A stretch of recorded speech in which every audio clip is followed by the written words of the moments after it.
Hello दोस्तों दोस्तों आपका फिर से स्वागत है राम सन एसएससी क्लास में। हमारा दोस्तों मैथ का प्रैक्टिस सेट दूसरा प्रैक्टिस सेट चल रहा था। 23 नंबर क्वेश्चन तक दोस्तों हम लोग फिनिश कर चुके थे। अब हम उसके आगे 24 नंबर क्वेश्चन से फिर से कंटिन्यू करेंगे। दोस्तों एनटीपीसी प्रीवियस ईयर के क्वेश्चन सेट कर रहे हैं हम लोग, जो कि अच्छे अच्छे क्वेश्चन रहते हैं, इसमें मैं लेके आया हूँ। अगर आप लोग इसको सही से करेंगे तो आप लोगों को एग्ज़ाम हाल में दोस्तों कोई भी परेशानी नहीं होगी। वैसे एनटीपीसी की एक नई अपडेट आई है कि 1 जून तक तो अभी कोई एग्ज़ाम डेट की तारीख ही नहीं है, तो उसके आगे देखते हैं क्या अपडेट आती है। लेकिन हमें तो दोस्तों रुकना नहीं है, क्योंकि हमारे पास टाइम कुछ ज़्यादा खास है नहीं। हमें बराबर अपने प्रैक्टिस सेट करते रहना है। तो ज़्यादा बातचीत ना करते हुए दोस्तों हम चलते हैं क्वेश्चन नंबर 24 की तरफ। देखते हैं क्वेश्चन नंबर 24 क्या कह रहा है। क्वेश्चन नंबर 24, चलिए इसको पढ़ लेते हैं एक बार। कह रहा है एक मेज को 10% के लाभ पर बेचा गया। यदि इसका क्रय मूल्य 5% कम है और इसे 7 रुपये अधिक में बेचा जाता है तो लाभ 20% होता है। मेज का क्रय मूल्य ज्ञात करो। दोस्तों कह रहा है कि पहले हमने मेज को 10% के लाभ पर बेचा, फिर कह रहा है कि यदि इसका क्रय मूल्य 5% कम कर दें और इसे 7 रुपये अधिक में बेचें तो लाभ कितने का होता है? लाभ होता है 20% का। तो हमसे कह रहा है कि मेज का क्रय मूल्य बताओ। तो हमें दोस्तों कुछ नहीं करना है, हमें सबसे पहले लेट कर लेना है माना क्रय मूल्य बराबर माना क्रय मूल्य यानी कि सीपी बराबर 100 रुपये। अब कह रहा है जब इसे 10% के लाभ पर बेचा जाता है, सीपी हमने मान लिया 100 रुपये, जब इसे 10% लाभ पर बेचा जाता है प्लस 10%, तो इसका मूल्य हो जाता है 110 रुपये। ठीक है दोस्तों। अब कह रहा है यदि क्रय मूल्य 5% कम हो, कह रहा है कि यदि क्रय मूल्य 5% कम हो, अब सीपी कितना निकल के आ जाएगा? अब सीपी निकल के आ जाएगा 95 रुपये। और कह रहा है इसे 7 रुपये अधिक में बेचा जाता है तो लाभ 20% होता है। मान लीजिए अगर 95 रुपये इसका मूल्य है, अगर इसे प्लस 20% लाभ पर बेचा जाए तो ये कितना हो जाएगा? ये हो जाएगा 95 गुणे 120/100। अगर हम इसको सॉल्व करेंगे तो हम देखते हैं कि ये 0 से 0 चला जाएगा, ये आ जाएगा 2 6 जा 12, 2 5 जा 10, 5 से इसको काटेंगे, 5 1 जा 5, 4 बच जाएगा, 5 9 जा 45, यानी कि ये निकल के यहाँ से आ जाएगा 6 नाम 54 की 4, 6 का नाम 6, 5 11, 114 रुपये। कितना निकल के आ गया? 114 रुपये। जब हम इसे 10% लाभ पे बेच रहे थे तब 110 रुपये निकल के आ रहा था। अब जब हमने इसे 20% लाभ पर बेच दिया तब 114 रुपये निकल के आ रहा है। तो हमारा इनके दोनों के बीच में डिफरेंस कितना निकल के आ रहा है? इनके दोनों के बीच में डिफरेंस निकल के आ रहा है दोस्तों प्लस का 4, यानी कि प्लस 4 की जो वैल्यू है वो दी हुई है 7 रुपये अधिक में बेचा जाता है, चूंकि 4 = 7, इसलिए 1 = आ जाएगा 7/4। तब क्रय मूल्य बराबर 100 × 7/4, ये 7 4 से कट जाएगा तो ये आ जाएगा 25, तो ये आ जाएगा 175 रुपीज। यही हमारा दोस्तों क्रय मूल्य निकल के आ जाएगा, जो कि ऑप्शन नंबर ए में दिया हुआ है। दोस्तों इसको हम ढंग से समझ लेते हैं फिर से। कह रहा है कि जब मेज को 10% के लाभ पर बेचा गया है, तो हमने 10% के लाभ पर बेच दिया 110 रुपये का।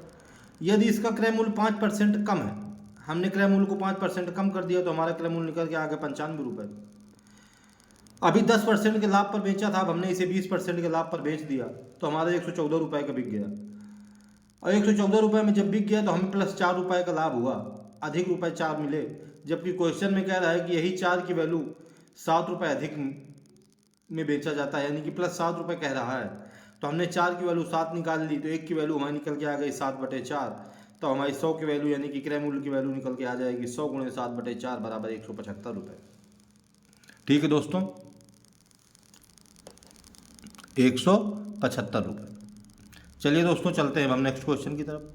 क्वेश्चन नंबर 25 क्या कह रहा है? क्वेश्चन नंबर 25 कह रहा है P 1600 रुपये में एक वस्तु खरीदता है और इसे 10% के लाभ पर बेचता है। 1600 रुपये में कोई चीज़ खरीदी और 10% के लाभ पर बेच दिया। कह रहा है यदि इसे 1840 रुपये में बेचा जाता तो लाभ प्रतिशत में कितनी वृद्धि होती? ठीक है, हमें गिवन है CP = 1600 रुपये और कह रहा है यदि 1840 रुपये में बेचा जाता, SP = 1840 रुपये, तब अब हम निकाल लेंगे लाभ प्रतिशत बराबर,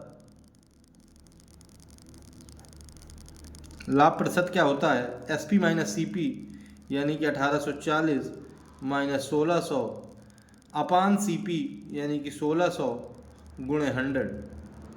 इसको जब सॉल्व करेंगे तो यहाँ से निकल के आ जाएगा 240 बटे, ये 2 जीरो से 2 जीरो चले जाएंगे, 16 आ जाएगा। अब हम इसको डिवाइड करेंगे, 16 1 16, 8 बच जाएगा, 16 × 5 = 80, यानी कि 15% का लाभ हुआ। शुरू में इसे 10% का लाभ हुआ था, अब 15% का लाभ हुआ है, इसलिए लाभ प्रतिशत में वृद्धि क्या निकल के आ जाएगी? इसलिए लाभ प्रतिशत में वृद्धि बराबर 15% माइनस 10% बराबर 5% निकल के आ जाएगी, जो कि यही हमारा आंसर हो जाएगा। तो ऑप्शन नंबर ए हमारा बिल्कुल सही हो जाएगा। ठीक है दोस्तों, कह रहा है कि P 1600 रुपये में एक वस्तु खरीदता है और उसे 10% के लाभ पर बेचता है। यदि इसे 1840 में बेचा जाता तो लाभ प्रतिशत में कितनी की वृद्धि होती? अब हमने इसे 1840 में बेच दिया तो हमने निकाल दिया कि लाभ प्रतिशत हमारा 15% निकल के आया है। पहले हमारा 10% लाभ था, अब हमारा 15% लाभ हो गया है, तो हमारे लाभ प्रतिशत में वृद्धि कितनी हो गई? 15% - 10% बराबर 5%। ओके दोस्तों, चलिए चलते हैं नेक्स्ट क्वेश्चन की तरफ। Question number 26। क्वेश्चन नंबर 26 क्या कह रहा है? क्वेश्चन नंबर 26 कह रहा है, चलिए देख ले रहे हैं। क्वेश्चन नंबर 26 कह रहा है सरलीकृत कीजिए। ठीक है, हमें इसको सरल करना है, तो हम इसको सरल किए ले रहे हैं। सबसे पहले ये वाला ब्रैकेट खोलेंगे, उसके बाद डिवाइड का है ये वाला ब्रैकेट। चलिए तो हम ये वाला ब्रैकेट खोलते हैं, तो हम एलसीएम लिए ले रहे हैं। एलसीएम आ जाएगा 7 × 5, 7 से 7 चला जाएगा, 5 × 2 = 10, प्लस 5 से 5 चला जाएगा, 7 × 2 = 21। डिवाइड आ जाएगा, इधर भी हमारा 7 × 5 आ जाएगा, 5 से 5 चला जाएगा 14, प्लस 7 से 7 चला जाएगा 10। ये आ जाएगा 31/35। जब डिवाइड लगा होता है तो मल्टीप्लाई लग जाता है और हर और अंश ऊपर नीचे हो जाते हैं, यानी कि 35/24। 35 से 35 चला जाएगा, ये हमारा निकल के आ जाएगा 31/24। यही हमारा ऑप्शन हो जाएगा, आंसर हो जाएगा ऑप्शन नंबर ए, बिल्कुल सही हो जाएगा। चलिए चलते हैं नेक्स्ट क्वेश्चन, क्वेश्चन नंबर 27 की तरफ। क्वेश्चन नंबर 27 क्या कह रहा है? क्वेश्चन नंबर 27 कह रहा है कि यदि R019 को 11 द्वारा विभाजित किया जाता है तो सबसे छोटी प्राकृत संख्या R का मान ज्ञात कीजिए। हमें पता है दोस्तों कि जब 11 से कोई संख्या डिवाइड की जाती है तो उसके सभी अंकों का योग या तो 11 से डिवाइड होना चाहिए या तो फिर 0 आना चाहिए, तो संख्या 11 से डिवाइड हो जाती है, अन्यथा नहीं होती है। तो हम कैसे देखते हैं? इकाई के अंक से हम स्टार्ट करते हैं, इकाई का अंक, उसके बाद एक और अंक, उसके बाद अगर और एक है तो एक और अंक, इनको सबको ऐड करते हैं, फिर माइनस करते हैं, दहाई का अंक, उसके बाद एक और अंक, उसके बाद एक और अंक, उनको माइनस करके बराबर 0 कर देते हैं। अगर वो 0 आ जाता है तो हमारी संख्या 11 से डिवाइड हो जाती है। यदि जीरो नहीं आता है, कोई संख्या आती है, वो भी अगर 11 से डिवाइड है तो हमारी संख्या 11 से डिवाइड हो जाती है। चलिए हम देख ले रहे हैं क्या कह रहा है। हो जाएगा हमारा 9 प्लस 0 माइनस 1 प्लस आर बराबर 0, यानी ये निकल के आ जाएगा 9 बराबर 1 प्लस आर, यानी कि आर की हमें ऐसे वैल्यू रखनी है कि 9 के बराबर आ जाए। तो 9 बराबर 1 प्लस 8, यानी कि 9 बराबर 9, यही हमारी आर की वैल्यू आ जाएगी। आर की वैल्यू आ जाएगी 8। ठीक है दोस्तों, ऑप्शन नंबर डी हमारा बिल्कुल सही हो जाएगा। चलिए अब हम चलते हैं क्वेश्चन नंबर 28 की तरफ।